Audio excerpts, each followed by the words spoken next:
we talked about this earlier in the show. This album appears to represent something of a departure for you. And you said for this album, you felt you needed to work outside your safety zone.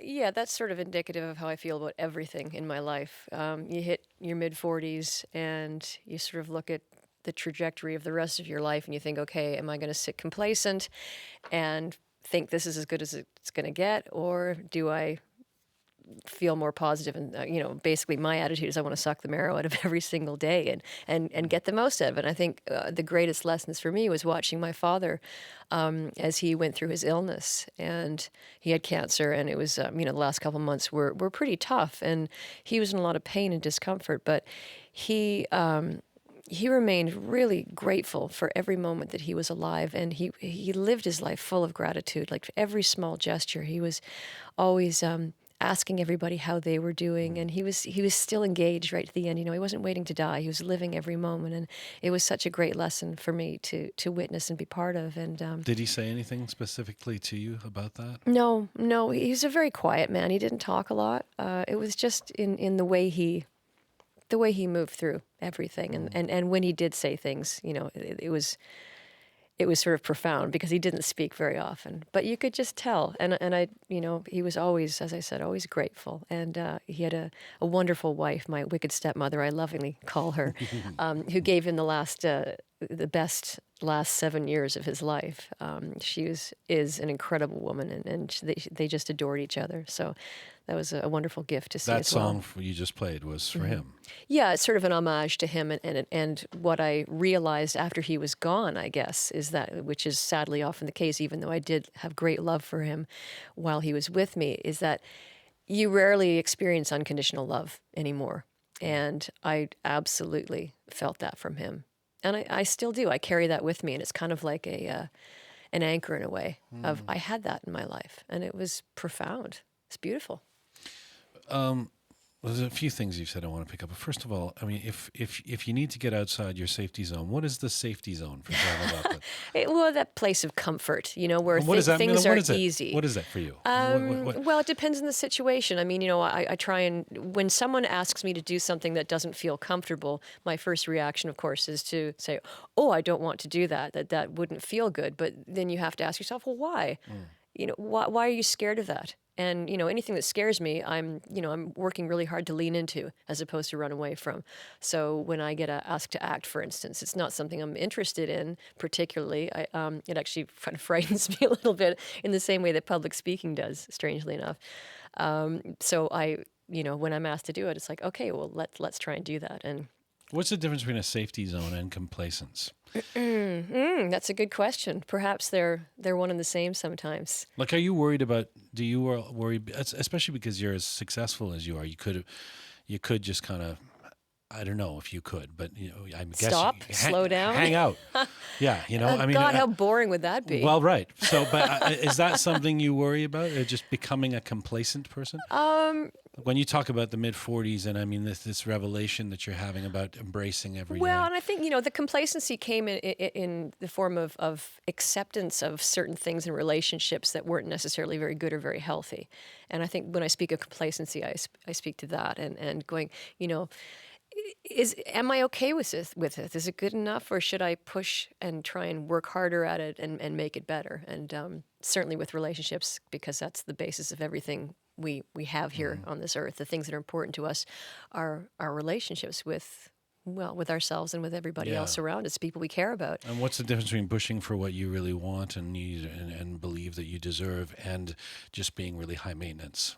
Well, that's in the eye of the beholder, I think, and subjective. How do you think, avoid that, right? Yeah, How do you avoid being... we spoke earlier about this whole thing of, everybody has an opinion, and I think where you have to draw the line is, I have to look at myself in the mirror at the end of the day and feel good about who I am and the decisions that I've made. And if I'm looking at myself going, you didn't say what you should have said. You didn't speak up for yourself again. And that's something obviously that I've been trying to work on, because I'm terrible. I'm so conflict adverse that in, hard situations, I'll often just stay quiet instead of speak my mind, because then I'll get myself in a whole world of shit. I think increasingly, I believe that it's about your conscience. About if you're good, then if you can look in the mirror and go, okay, I know why I did these things, or I know why I'm not going to do this. Yeah, Well, all we have at the end of the day are ourselves, yeah. and we have to like ourselves, or how can we like anybody else? Well, there have been many changes in your life in recent years, not just the death of your dad, but also divorce, as well as the split from the longtime record label and management team network. But this album feels really optimistic. And I was thinking, to what extent do you embrace the hardships you've endured as a positive?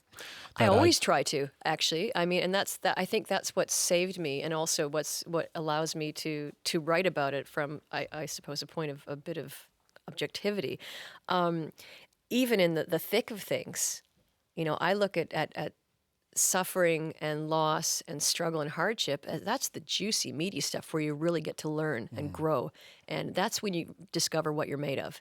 When you can push through those things and endure those things and come through on the other side intact or partially intact, and then figure out how to make yourself intact again, that's where you shine. And I think we spend so much of our time in life feeling disenchanted and frustrated because we're pushing up against these hard things that we think, why is this happening to me? When really, it's happening to everybody. Right. And when you accept that fact that we are going to suffer and we are going to struggle, and it's learning to lean into that and embracing it and see it as an opportunity. Seeing it as an opportunity to grow, because that's right. We're all looking for transcendence. We're all trying to make the most out of our lives and grow and learn, and that's how you do it. All right. So speaking of growing and learning, you are trying some new things outside of the musical realm. You talked about acting. So we had Carrie Brownstein on of Portlandia on the show recently. We were in Portland. Yeah, she's so much fun. And I was remembering one of my favorite episodes is the one from a few years ago where you guest star as Carrie and Fred's gardener, and Amy Mann plays their maid and tough times in the music industry. Defends you when they make fun of you. It was kind of surprising and fun to see you in that context. I mean, do you?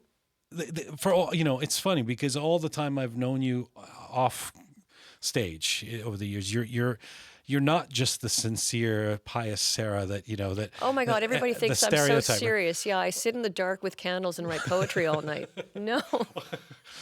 Well, you have done that too. Let's face it. But that's not all of me. That's just a bit of me. Do you love having the opportunity to poke holes in Absolutely. that stereotype? I am Canadian for one thing. We like to take the piss out of ourselves, and I think it's a lot of fun, and I like to try and dispel the myths that are out there to the best of my ability. I've been trying for years, so that was just another opportunity. I think it's going quite well. Yeah? Yeah, I think people are getting a better idea. People are getting past the candles and the... I'm so, I'm so unguarded. I don't have much of an edit button. And so I just say what I feel, unless it's some hard conversation that I don't. But right. I know, you're talking about all the tough topics that you discuss and how you get a lot of people saying, how dare you discuss these things? And it's like, well, there's just another reason for discussing it, isn't there? Why are you having such a hard time? Maybe you should look at yourself and why you saying these mean things. But that's another conversation. You said something to McLean's. You want to get into that? Oh, do I? Yeah, no. No, I don't want to put fuel on that fire.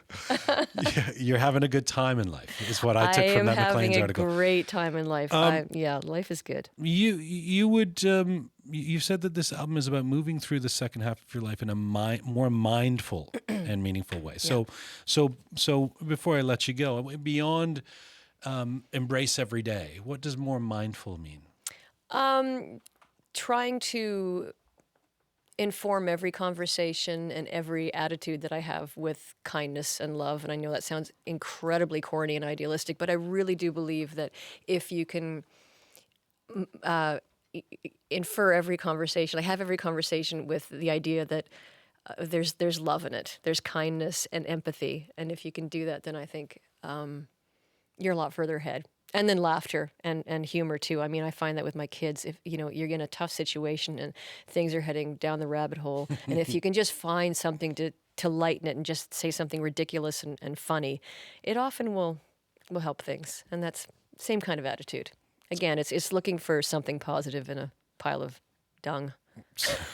On that note, so good to have you here. Thank you. Congratulations on your #1 record. Yay! Sarah McLachlan our Friday Live guest. Her new album is called Shine On.